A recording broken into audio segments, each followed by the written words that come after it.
gotta tell somebody. This is the best thing I've ever seen. Let's talk about that. Listen to this. Memorable and exciting. Well, then be less boring. I'm going to tell everyone. Wait here. Mighty remarkable, Big Daddy. Remarkable. Welcome to Remarkable, a podcast for B2B marketers that deconstructs the most iconic moments in film, television, pop culture, and advertising for a single purpose: to give you, the B2B marketer, the same storytelling techniques that the pros use. In each episode, you will learn techniques from Hollywood, Pixar, Marvel, and beyond, from Spielberg's hands to yours, bringing remarkable content ideas to you every single week. I'm Ian Faison, CEO of Caspian Studios. This is Remarkable. And this week, we are talking about B2B marketing lessons from Slapchop and how to use puffery in your marketing.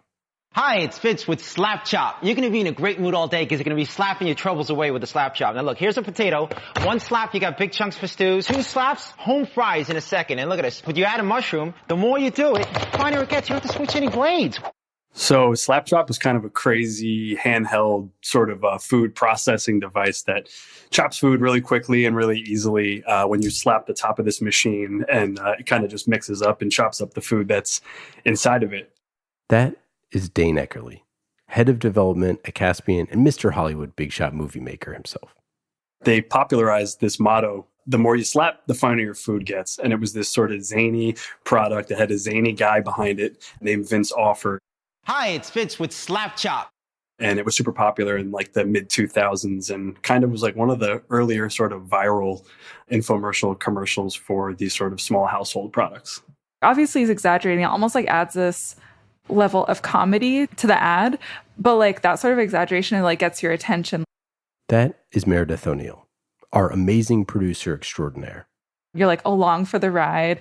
It has this impact on you, right? Because now it's like we're talking about it. We can't forget about Vince Offer and the Slapchop now. Brands use humor in a cheeky way to stand out and talk about their products without misleading consumers. That is Annika Das, B2B content marketing manager here at Caspian Studios. It's like they're using kind of like creative ways to tie in like humor, similar to the Slapchop guy who was just saying like really out there lines. You're going to love my nuts. He does a fantastic job, in my opinion, of framing everything. Like he starts the commercial off with, "You're going to be in a great mood all day." And that is Colin Stamps, our podcast launch manager here at Caspian Studios.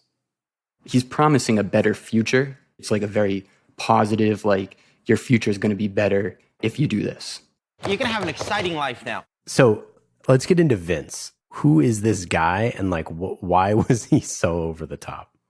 All I know is that he's an Israeli-American entrepreneur. I know he was like a personality that did these long infomercials, and I think he sold SHAM-WOW, but he also sold Slapchop, obviously. He's basically an actor, right? I mean, every infomercial at the time, especially back then when infomercials were so important, you had to have the talent, right? You had to have Ron Popeil for the pasta maker. You had to have Vince Offer. You had to have the OxyClean guy. Like these were characters that lived in your home and they were treated as such, right? Like this guy was playing a part. And so when he says these ridiculous catchphrases, This tuna looks boring. Stop having a boring tuna. Stop having a boring life. Add this tuna, put it here like this. Now you're going to have a nice tuna salad. Look at this. You're going to have an exciting life now. like these are stuff where it's like this guy is so interesting. And what's really kind of fascinating to me is we don't know the Slapchop character's backstory, right? It's like this absolute, like, why is he so unhinged? Why is he so crazy? And ultimately, like one of the biggest techniques, and we'll get into this, is like, he's just freaking excitable. He just loves this stuff and he wants you to have a better life. It's just so crazy. Like, he is very excited about everything, but he doesn't really give you an option. It's not like you can live without a Slapchop. Like, after watching it, I wasn't joking because I was like, oh, there's only one option, and that is buy Slapchop. Call now. He's screaming, he's yelling at you, he's super excited. It's almost like a threat. It's like, if you don't have this thing, you're just not going to have good looking vegetables. You're not going to have nice fruit salad, and you're going to have a shitty life. You love salad, you hate making it. You know you hate making salads. That's why you don't have any salad in your diet. Watch this, one slap, salad. You have to buy this thing. And he almost like demands it in a way, but he does it in a charming way where you're like, I have to have it. He's making sure I have it, but I'm actually kind of pumped I'm along on this ride with this guy because I don't know where he comes from or what he wants to do here, but I need this device. It's crazy. But in that sliver of moment, when he has your undivided attention on the TV, there was no higher high than seeing this guy, you know, slapping all sorts of vegetables and tuna salads, and you're right there with him. He makes all of these hilarious promises, like, guys, we're gonna make America skinny again, one slap at a time. So I was like thinking about like, well, okay, like obviously he's exaggerating. It almost like adds this level of comedy to the ad, but like that sort of exaggeration like gets your attention. Like Dane was saying, you're like along for the ride. It has this impact on you, right? Because now it's like we're talking about it. We can't forget about Vince Offer and the slap chop now. When I was looking into it, there are actually like laws that prohibit exaggeration in ads. Like you're supposed to tell the truth. The Fair Trade Commission Act, they're saying, is protecting America's consumers, right? And they prohibit unfair or deceptive advertising in any medium, including like TV advertising.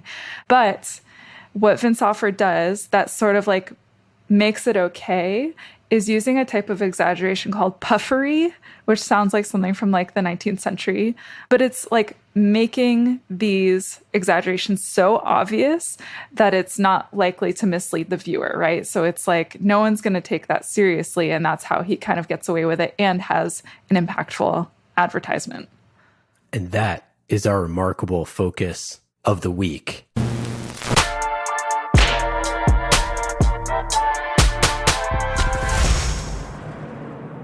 Add some puffery into your marketing. Puffery is exaggerated commendation, especially for promotional purposes, otherwise known as hype. So, Dame, why do they do this? Why do they add puffery in? What is the reason that they're doing this stuff?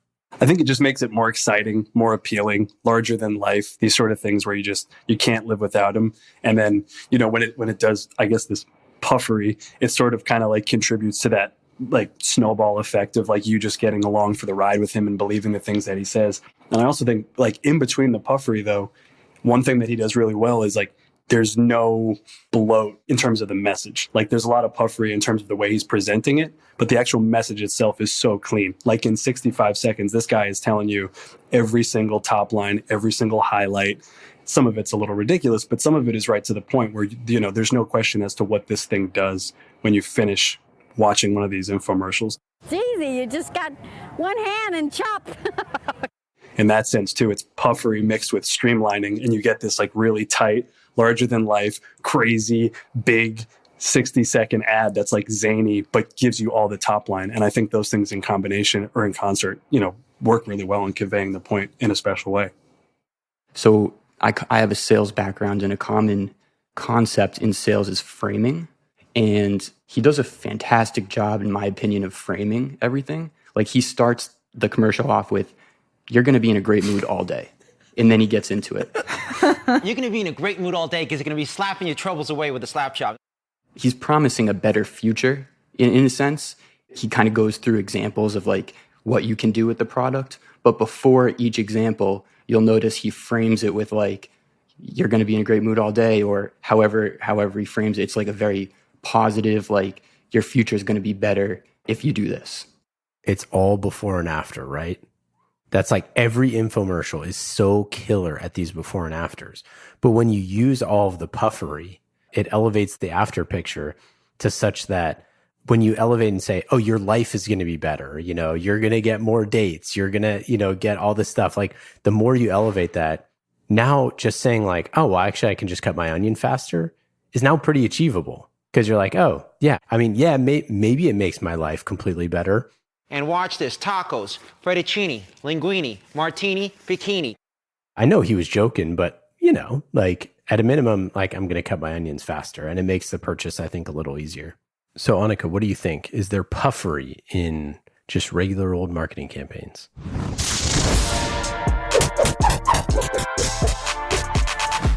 Puffery has a ton of marketing examples from companies like Charmin and Wendy's. Both of these brands use humor in a cheeky way to stand out and talk about their products without misleading consumers. Charmin's whole brand is centered around fun animated bears. They market a common household item, toilet paper, in a way that's pretty funny and relatable. What do you think is the puffery there? Is it just like, if you wipe, you're not going to get it all? Or what are you thinking here? Yeah, I think like it's just pretty ridiculous and kind of like out there to use animated characters that aren't even humans to market a product that's very much meant for humans. And I guess they do it because there's no better way to market something that is like a little awkward. Like people don't really want to talk about it, but they do it in a way that's so funny. And people remember Charmin as like the leading toilet paper brand because they're like the only ones who are advertising it in this sort of way. It's not like puffery in a sense where they're like exaggerating about what their product does. It's like they're using kind of like creative ways to tie in like humor, similar to the slap chop guy who was just saying like really out there lines. You're going to love my nuts. I believe the slogan is like it's Charmin clean, like keep your hiney clean or something like that. I don't know what it is, but it's something like that. It's something embarrassing for sure. We all go. Why not enjoy the go with Charmin? And they have one for like Charmin Ultra, less is more. Oh. Which definitely gets the point across. I like it.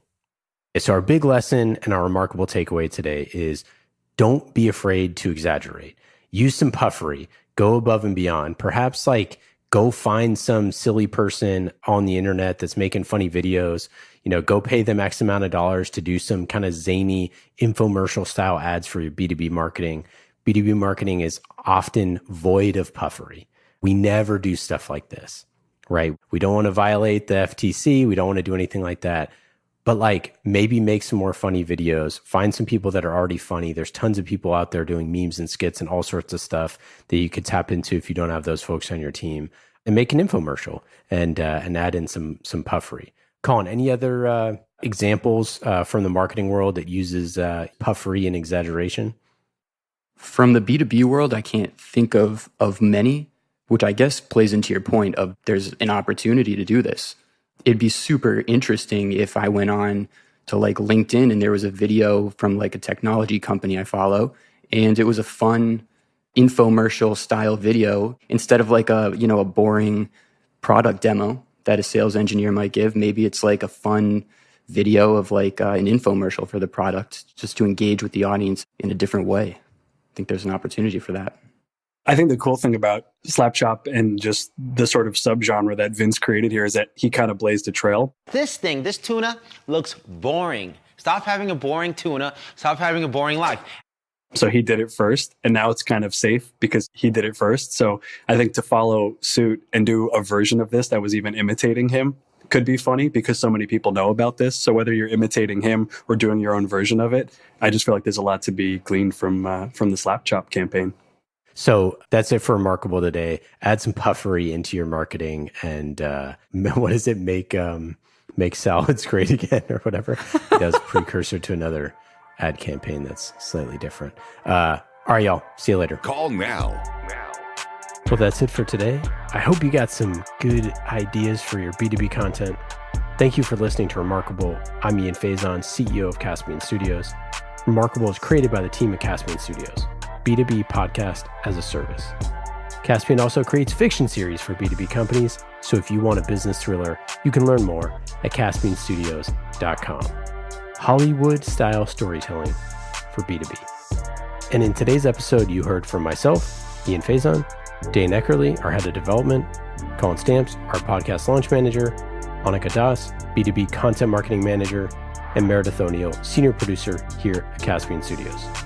Remarkable was produced this week by Meredith O'Neill, mixed by Scott Goodrich, and our theme song is Solomon by Falak. Be remarkable and rise above the noise.